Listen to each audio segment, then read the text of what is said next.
Hello and welcome. This is NTA Tuesday Live and I'm Cyril Stober. For more than 4 decades, the Industrial Training Fund, ITF, has been promoting and encouraging the acquisition of skills in industry or commerce in the country by building indigenous trained manpower sufficient to meet the needs of the economy. Now, thousands of Nigerians have benefited from the fund, charged with the responsibility of training low and middle level manpower for sustainable industrialization. Now, how well has the fund addressed issues of foreign dominance in the Nigerian economy? What are the operational models, achievements, and projections? That will be the outlook in the second part of our discussion tonight. We have 2 topics, but first, the 73rd General Assembly of the United Nations in New York. President Buhari's address to the Assembly raised the need for more commitment to global peace and security in view of current conflicts around the world. He also dwelt on issues of gender promotion, corruption, and economic growth. Let's see this report by Justin Bem. President Muhammadu Buhari said Nigeria has always mobilized the required human and material resources to achieve set UN goals, including the recently adopted 2030 Agenda for Sustainable Development. On corruption within countries and illicit flow of funds across national boundaries, the president said this has huge negative impact on the stability, peace and economic prospects of millions in developing countries. The fight against corruption, therefore, involves us all. It is in our collective interest to cooperate in tracking illicit financial flows, investigate and prosecute corrupt individuals and entities, and repatriate such funds to their countries of origin. The situation in the Middle East and security, he said, Nigeria continues to call on the Israelis and Palestinians to make necessary compromises in the interest of justice, peace and security in line with the numerous UN resolutions and applicable international laws. The international community must keep up the pressure to encourage the parties to pursue the path of dialogue, negotiations and inclusiveness in resolving their sectarian divides and bringing to an end the immense human suffering in Syria as well as Yemen. The president also made a case for the recovery of the Lake Chad, maintaining that Nigeria continues to call for a rededicated international engagement. What is required is continuous and robust United Nations cooperation with national governments and sub-regional and regional organizations such as the Lake Chad Basin Commission, the Economic Community of West African States, and the African Union to enhance capacity in conflict prevention, conflict management, and peace building. Leaders of other member countries made presentations at the General Assembly, stressing the need for cooperation and unity of focus in tackling all the challenges facing the United Nations. Justin Bem, NTA News.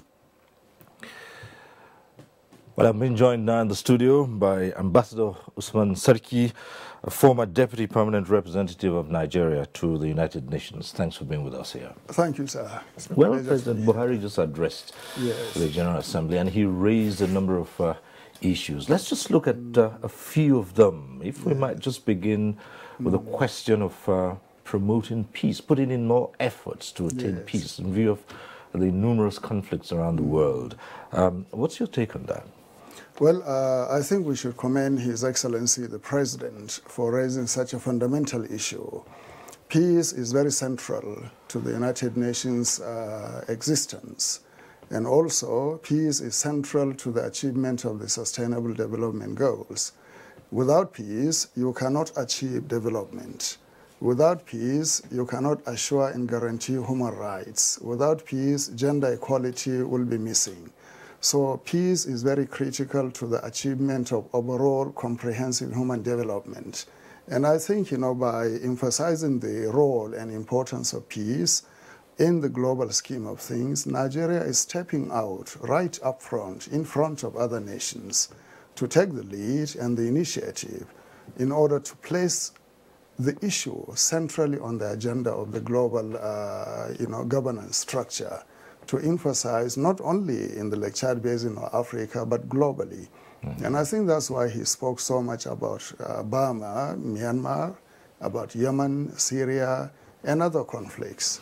I talked about adopting measures for early warning signals and saying these can go a long way in mitigating these conflicts. And how far can this go? Well, I think regional bodies have a lot of role, a great role to play in early warning, strategies. For instance, the African Peace and Security Architecture, the African Standby Force, early warning and horizon scanning measures that have been put in place by the African Union are very important components to regional security.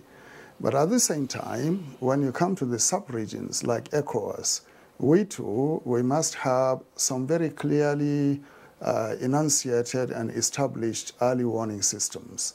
For instance, where you have egregious violations of human rights, electoral violence, hunger, famine, and other things, naturally you will conclude and you will deduce that the cumulative impact of this will lead to breakdown of law and order, and also they might possibly lead to insecurity and even exacerbation of armed conflict. So good governance, inclusiveness, equality, at least fairness in terms of gender participation in society, and most importantly in our context, electoral transparency.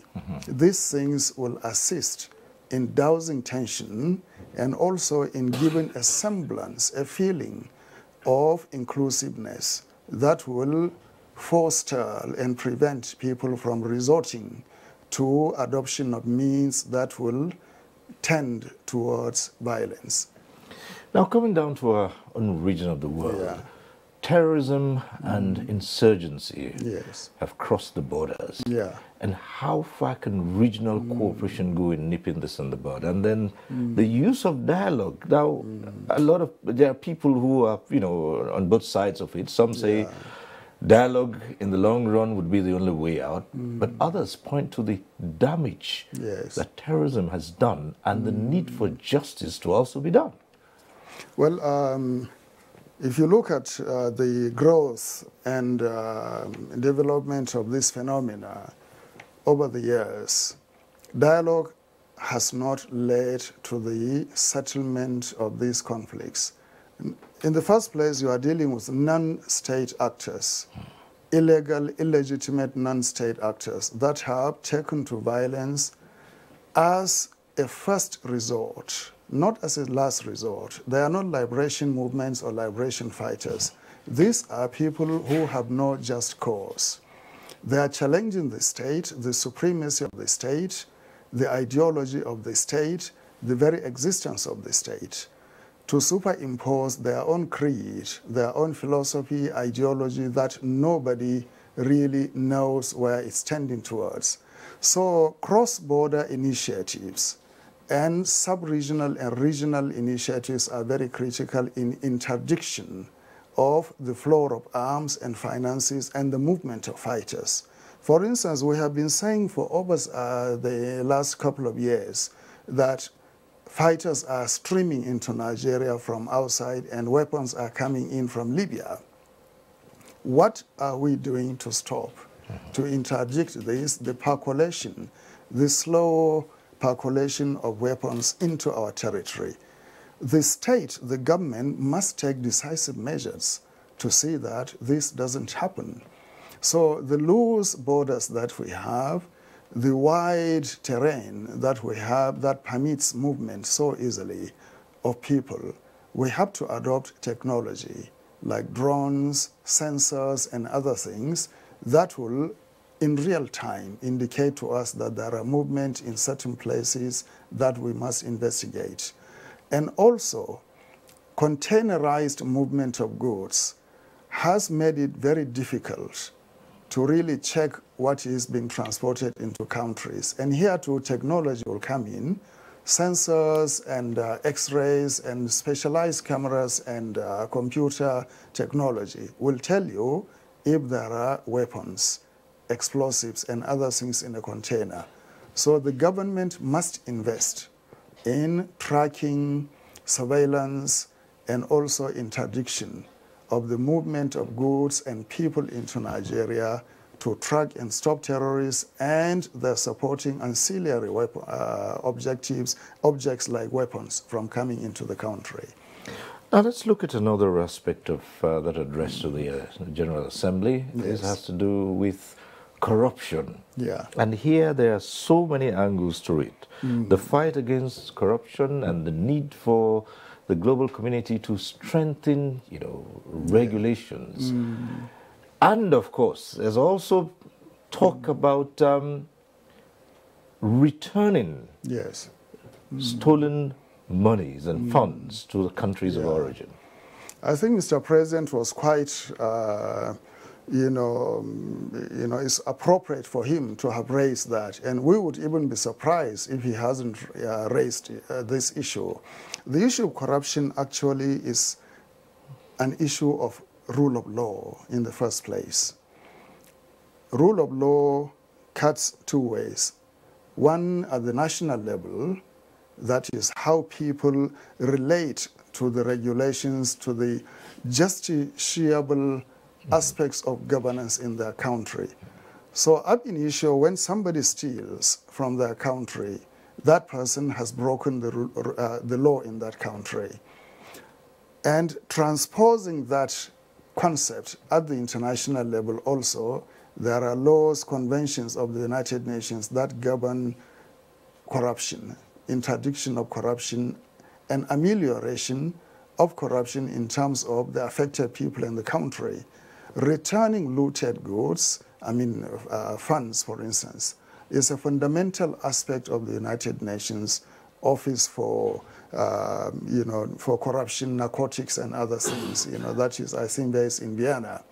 So engaging with the United Nations is the right platform for us to voice our concern and express our determination, first at fighting corruption internally, and also engaging with global actors in order to assist us in enforcing the law, that is, to highlight the illegality of this aspect, and secondly, to remediate, that is, to find ameliorative solutions to it. For instance, bringing back what is stolen. So I think, engaging the world in that respect is very necessary. However, we have to be mindful of jurisdictions. And this is another way where, at the highest level of governance, when a president speaks to another president and expresses his concern about the flight of capital illegally to, presumably, from our country to another country, the president has the right, under international law and the provisions of the United Nations, for Mr. President to raise the issue. But tracing the money from your country to that country, how it got there, you have to establish the provenance, and that it is yours and it left your country. So the issue of jurisdiction, the experts must come in to do that. Again, this underlines this usual arguments. Yes. All too often you hear countries being labeled as corrupt. Yeah. And yet, it does take more than one party to take away funds from one country to another. Yes. The countries that turn around and label others as corrupt Yes. provide safe havens for those who loot funds. Now, is there a moral ground here?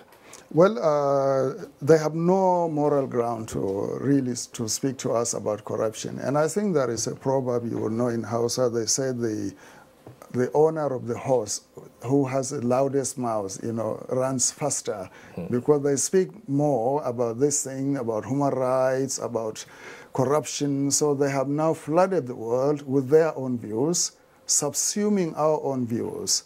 So it is time for us to speak up that you allow your banks to receive stolen funds. You allow people who have stolen money from our countries to come and buy property, expensive properties, and you do not check the provenance of these funds. So you are indirectly, by omission or by commission, assisting in facilitating corruption. So you must put your homes in order, first and foremost, before telling us about this issue.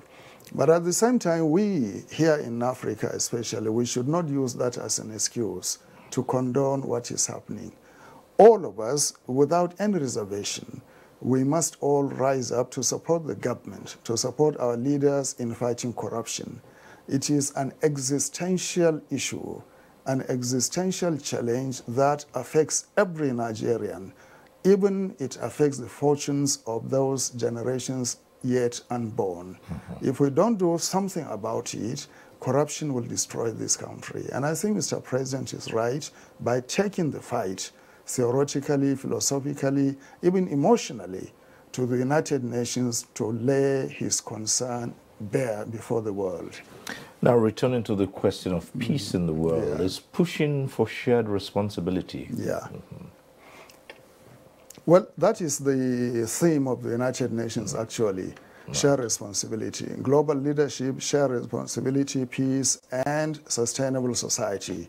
So if you look at the theme of the General Assembly, it was actually picked from the generality of the Sustainable Development Goals that assured or called for peaceful societies, share responsibilities. Share responsibilities here means you do not actually fractionalize the world in terms of creating more hotspots and conflict zones. It is our responsibility to douse tensions diplomatically, politically, even culturally, socially, morally, in whatever way we can. Not to make war as the first response to every aggravating situation. It should be the last response sanctioned by international law, by the United Nations Security Council. And that is what the big powers are avoiding. They intervene in countries without waiting to obtain the sanction of the Security Council. We have seen that happen in Libya, we have seen that happen in Iraq. And the consequences of those hasty, precipitate, intemperate moves by the world powers has today led to the chaos that we are seeing in the Middle East and in Libya. Luckily for us in Africa, we have very strong mechanisms, regional mechanisms that prevent the meddling and interference in our continent by extra-regional forces. So we can go to Addis Ababa within the confines of the architecture established by the governments of Africa. We handle our difficulties, find solutions to them. Even if they are going to be prolonged, we do not now factionalize and fractionalize conflict to create divergent hotspots. So that has stood us well. Okay, well, Ambassador Usman Serki, we'll have to leave it here. Thank you for coming. Thank you so much. It's a pleasure always to be here. Thank you. Thank you very much. Right. Up next, the Industrial Training Fund. Stay with us. We'll be right back. The struggle for independence had been a long and tough one. Our founding fathers and compatriots sacrificed their comfort and even shed their blood. We cannot at this point in history afford to spirit away their sacrifices for immediate but temporary gains of today. Let us emphasize what unites and not what divides us. Working for the unity of purpose with a stronger vision for a better tomorrow. NTA, growing with